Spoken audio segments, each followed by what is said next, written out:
Thanks for joining us. I'm Avery Davidson. Kristen Oaks-White is on assignment.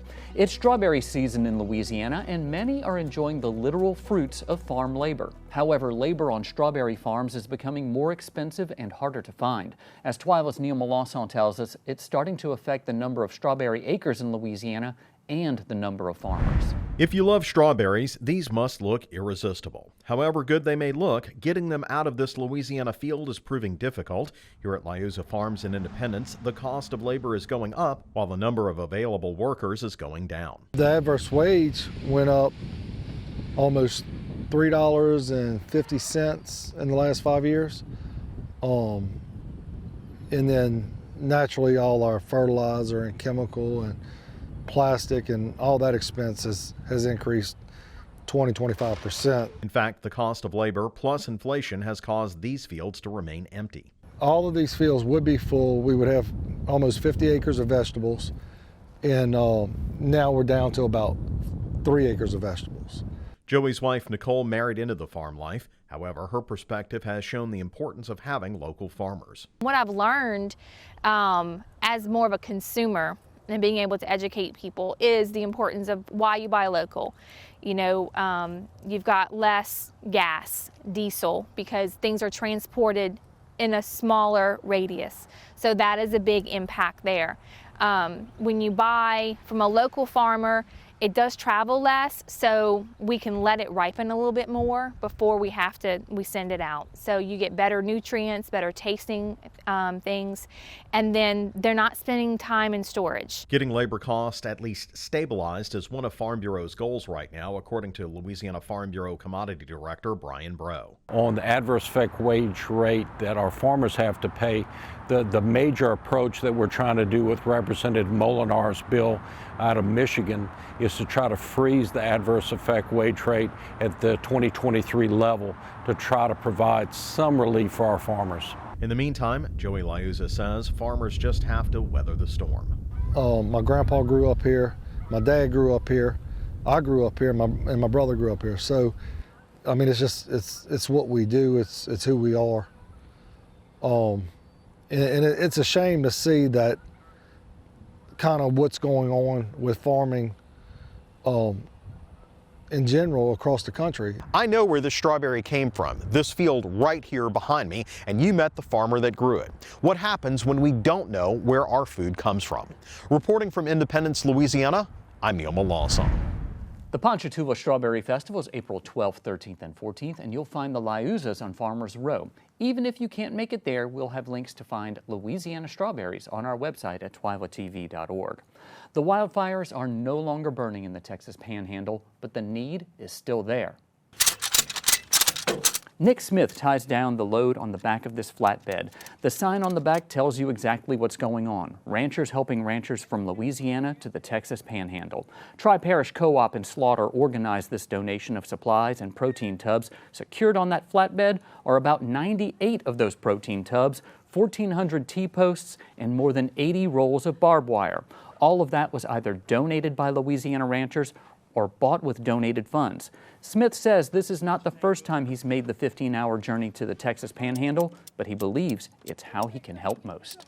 Everybody to give you money, everybody donate something to put on the truck, but the biggest need I see is getting it out there. I've seen that multiple times with hurricanes and floods and other storms and natural disasters. Everybody to give you hay, but nobody can get the hay out there.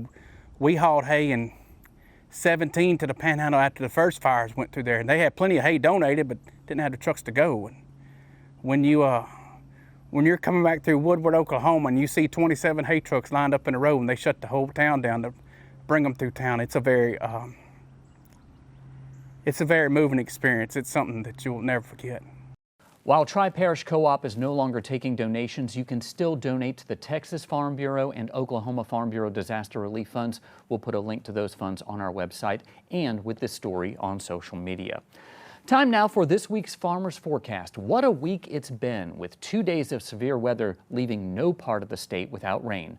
Nick Mikulas joins us now, and Nick, this is really going to cause some problems for planting.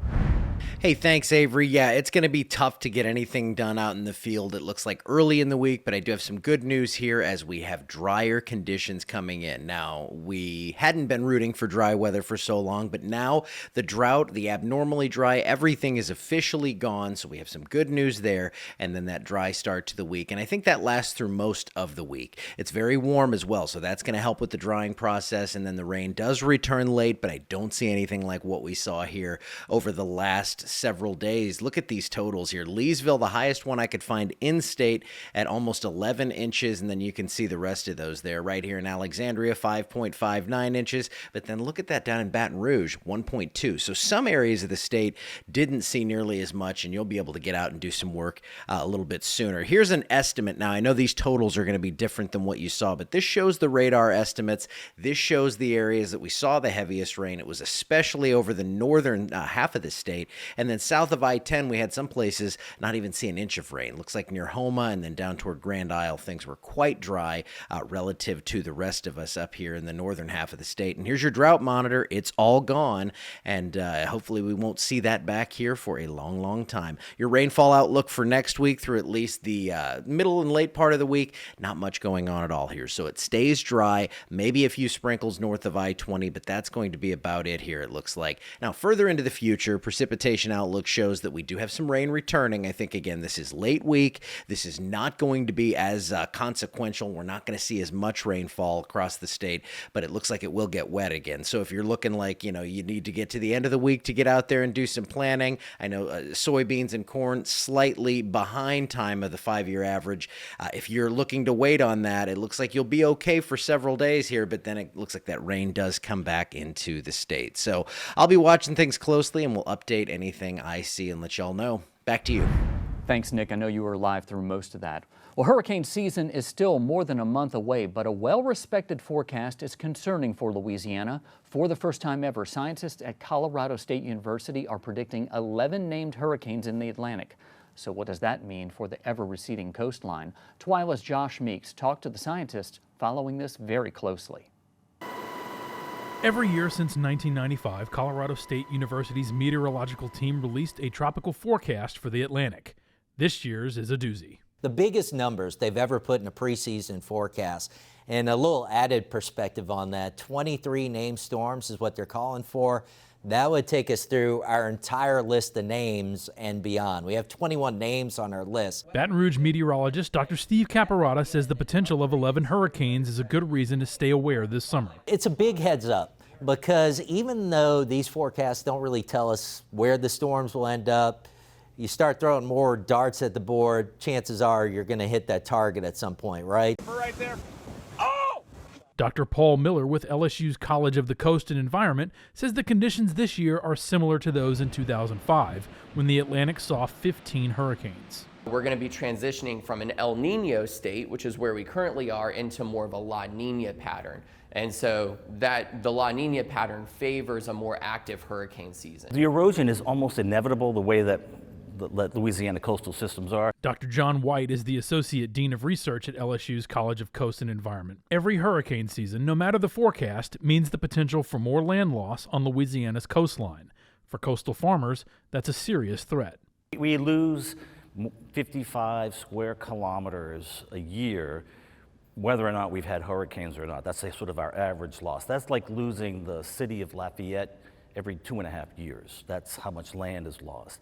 What we noticed is that when hurricanes are far away, so if a hurricane hits Lake Charles, our erosion rate goes up 60 times higher because the wind field is still large enough here to cause larger waves, which cause a larger amount of erosion.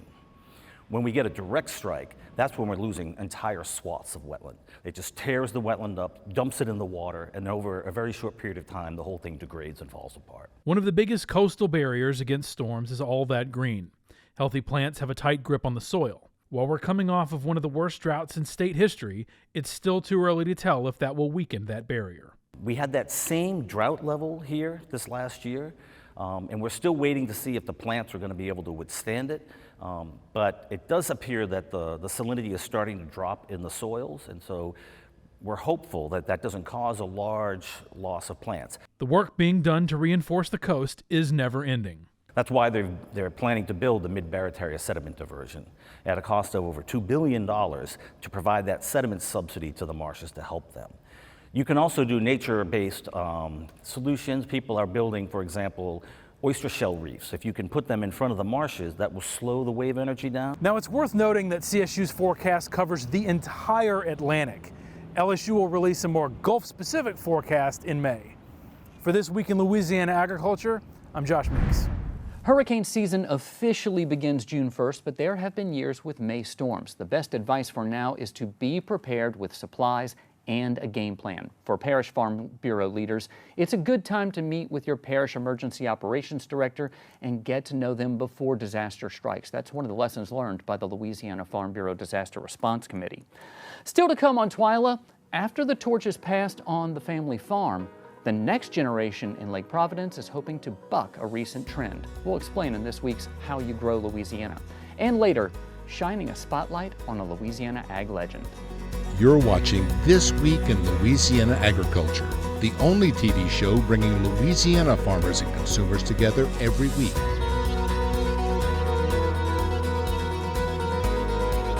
A big Farm Bureau congratulations to Rapides Parish's Rachel Duncan, who recently graduated from the Women's Communications Boot Camp, hosted by the American Farm Bureau Federation in Washington, D.C.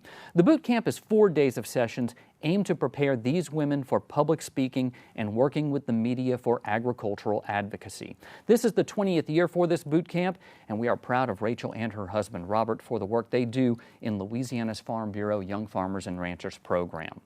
With each U.S. Ag Census, the average age of the American farmer climbs. From 2012 to 2017, it rose from 56.3 years old to 57.5. In 2022, it climbed up to 58.1 years old. In this edition of How You Grow Louisiana, sponsored by First South Farm Credit, TWILA's Karl Wiggers takes us to a farm in Lake Providence that's run by a new generation of young farmers. Seeds are filling these rows quickly at New Generation Farms in Lake Providence. Over the past few weeks, that's been tough with weather not cooperating. Nolan Parker is one of the partners on the farm. He formed this farm partnership in 2022 with Matt Brown, a lifelong family friend. You know, that first crop was really exciting. Putting that first seed in the ground and being, at risk on your own operation for the first time was really exciting. And it was a lot of fun. We learned a lot, obviously, whether it's labor, equipment, planting, harvesting, different practices. It's all going to take a minute to come together. But I think we've done well at adapting, to the changes and challenges that we faced throughout the year. Nolan's father, Tap Parker, once served as the East Carroll Farm Bureau president, and he continues to farm nearby. Brown says having Mr. Tap as a mentor has been a huge help. Mr. Tap's kind of like a mentor to me. And he's kind of walked us through this process. He kind of started from the ground up, and he's been really instrumental about how to kind of, work this equipment because it's really hard financially to get started. Nolan says while it's great to have that family support in agriculture, he has also seen great value in starting his own farm outside of an established family business. Dad also encouraged this. He encouraged me to come back, create my own partnership, take my own risk, know what the experience is like taking out your own crop loan and, putting your money on the line like that and taking a risk, instead of coming back in the family operation. Part of that experience, according to Brown, is being outside and growing a crop just like many generations have before him. I just like being outside and being able to do something that I grew up doing. It's just every part about it, kind of having to, freedom to kind of work the land and, produce a crop that makes you money. On some years it does, some years it doesn't. You just hope it's more than not. Now that money part, it's important. Farmers like Brown, Parker, and their workers need to make a fair living while growing crops to put food on our tables. Parker says having a great relationship with their lender, First South Farm Credit, is key to keeping this farm and countless more in business. The relationship for Matt and I, is instrumental in our farming career, because we wouldn't have the opportunity to do what we do without organizations such as First South. And with the cost of everything going up, they're putting faith in you that they're going to know that they're going to get paid back. So having a relationship, which we have an extremely good relationship with our lending officer, and it's great. Now what's on this iPad is also helping pay the bills. Brown and Parker use the latest tech from John Deere and other tools to do much more than just keep an eye on their tractors. they're tracking data that will help them improve their land and yields year after year. That's what's really exciting to me is the whole technology piece. You know, Matt's got into the drone spraying game now, and so it's constantly changing, new technology coming out every year, so there's always something to be excited about. In a day's time in the farming world, it's just, you never know what might happen. We're going to get parts here and hauling seed over here and delivering fertilizer back there. So it's a lot. I mean, you know, it's 2 o'clock now. I feel like I just got up and started the day. You know, it's just, it moves fast. It's kind of a revolving door here. We're moving guys down there because we're finding dry ground. It's no day's ever the same. Reporting from Lake Providence, I'm Karl Wiggers for This Week in Louisiana Agriculture. How You Grow Louisiana is brought to you by First South Farm Credit. In Louisiana, First South is how you grow. Next time you're standing over a fresh boil of crawfish, know that you're taking care of your well-being. I'm not just talking about the mental care you get from the satisfaction of peeling crawfish and inhaling that spicy smell. I'm talking about the nutritional benefits. The Louisiana Department of Health reports that crawfish are good for you. They're high in protein, low in fat, and have lots of vitamins and nutrients, including magnesium, omega-3 fatty acids, and zinc. That means they can help your immune system, muscles, bones, and blood sugar. Plus, there's no denying that spicy smell can clear out your sinuses pretty quick. So now let's find out where you can get the healthiest darn crawfish near you. Even though we're past the peak of crawfish season, we still want to take a look around at some of the prices from across the state. The cheapest we found in Lafayette are at Rouse's Market on Bertrand, where a pound of live crawfish is $3.59 and a pound of boiled is $4.59. They say they got the big ones. Up north in Monroe, it's $4.25 a pound for live medium-sized crawfish and $4.99 a pound for medium boiled crawfish at Randall's, Captain Avery Seafood and Specialty Meats. And down in White Castle, Riverside Specialty Meats and Seafood has medium-sized crawfish for $4.50 a pound live and $5.99 a pound boiled. Now, these crawfish prices are brought to you by the Louisiana Crawfish Promotion and Research Board, which reminds you to always eat Louisiana crawfish. And how do you make sure? Ask before you eat. Still to come on TWILA, you've got an 8-foot unwanted visitor with a lot of teeth crawling on your kitchen floor. Even worse, it's between you and your cell phone. That story's next. We continue our series following the induction of the 3 newest members of the Louisiana Agriculture Hall of Distinction. This week, we look at the work done by Steve Crawford.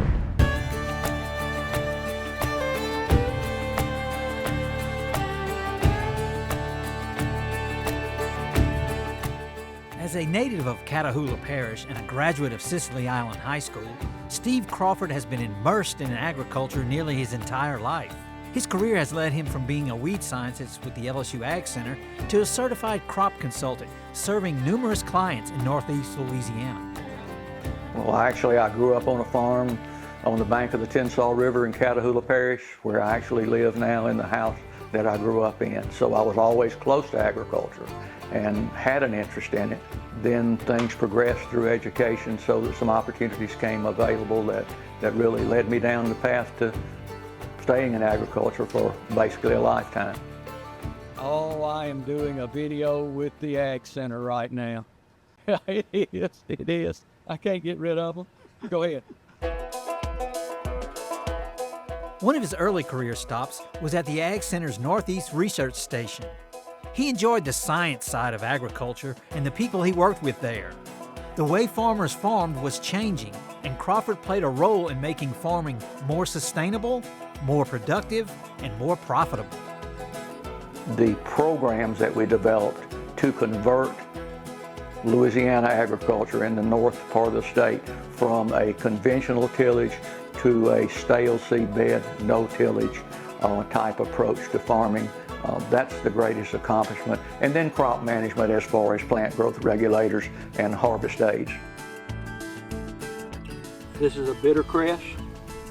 Hen bit, it's a problem throughout the season. So we utilize these burn down herbicides that kill the hen bit that's up, but then provide residual control of it.